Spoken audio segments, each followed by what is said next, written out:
তুমি কি আবার নয়সে বুঝাইয়া পারবা? হ্যাঁ, আসল ঘটনা কি সেটা কও। আমার ছেলে কি খায় না খায় আমি খুব ভালো করে জানি। কিরমা কি হয়েছে? কিসের দায়িত্ব নিবি না?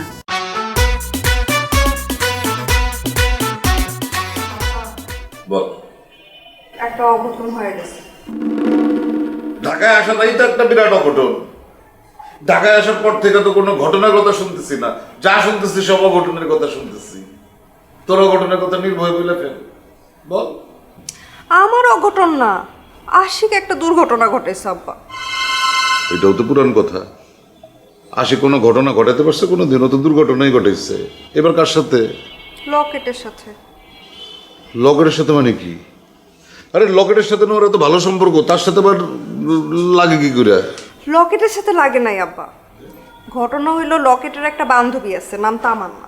সে আমারও বান্ধবী, খুবই লক্ষ্মী ভদ্র ভালো একটা মেয়ে। তো ওই মেয়েকে নিয়েই ঝামেলা লাগছে। ওই মেয়ের একটা এক্স বয়ফ্রেন্ড আছে। এই দাঁড়া দাঁড়া, তুই এইমাত্র বললি তোর বান্ধবী খুব ভালো খুব লক্ষ্মী, আবার কইতেছস লকেটের বান্ধবী, আবার কইতেছস তার আবার এক্স বয়ফ্রেন্ড ছিল। মানে তোকে ভালো, মানে ভালো মানুষের সংজ্ঞাটা কি বলতো?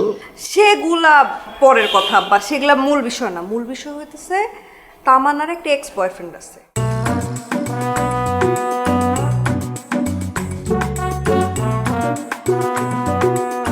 আব্বা আমি আশিকের রুমে গেছিলাম ওরে বুঝাই, ও আমার অপমান করে বাইর করে দিছে।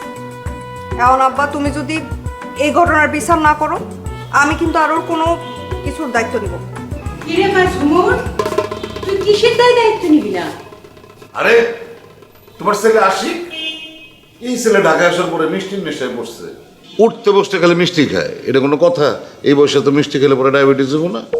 এই জন্য ওরে বলছি বেশি মিষ্টি যেন খাইতে না পারে, বাসায় যেন মিষ্টি টিষ্টি কম করে, সে দায়িত্ব নিতে বলছি।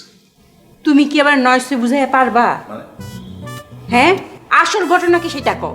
আমার ছেলে কি খায় না খায় আমি খুব ভালো করে জানি। কিসের মিষ্টি কিসের ডায়াবেটিস, কথা নাই বার্তা নেই। কিরমা কি হয়েছে? কিসের দায়িত্ব নিবি না? হয়েছে কি আম্মা, তুমি আশিকরে প্রতিদিন ওই বাইকে তেল ভরা টাকা দাও, এখন ওই টাকায় নাকি ওর পোষায় না। ও প্রায় আইসা আমার থেকে টাকা লোন করে নিয়ে আসে, কিন্তু সেই লোন জীবনও শোধ করে না। ওইটারই করতেছিলাম আর কি আব্বারে বিচার করার জন্য। মানে বুঝছো না, আমার এখন অনেক টাকা দিতে হইব। আশিকর থেকে যে টাকাগুলি নিচ্ছে সেটা আমার আবার দিতে হইব। ঢাকা শহরে আসছি, প্রতিদিন খালি টাকাই দিয়ে যেতে হইব। এত টাকা দেওয়ার পর তার টাকা লাগে? আমি তো কিছুই বুঝি না সে কোনখানে কি খরচ করে।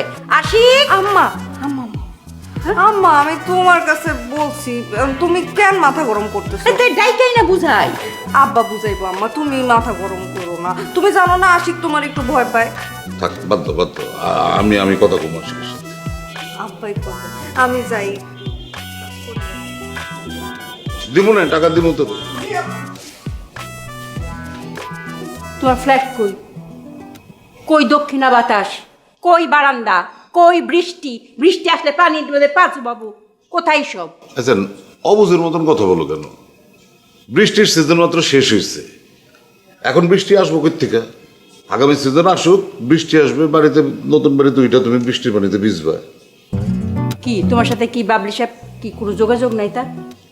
আছে, 2-3টা ফ্ল্যাট দেখাইছে সে, কিন্তু ওই যে কোনোটাতে আলো বাতাস নাই, একটা তো আবার গ্যাসের সমস্যা।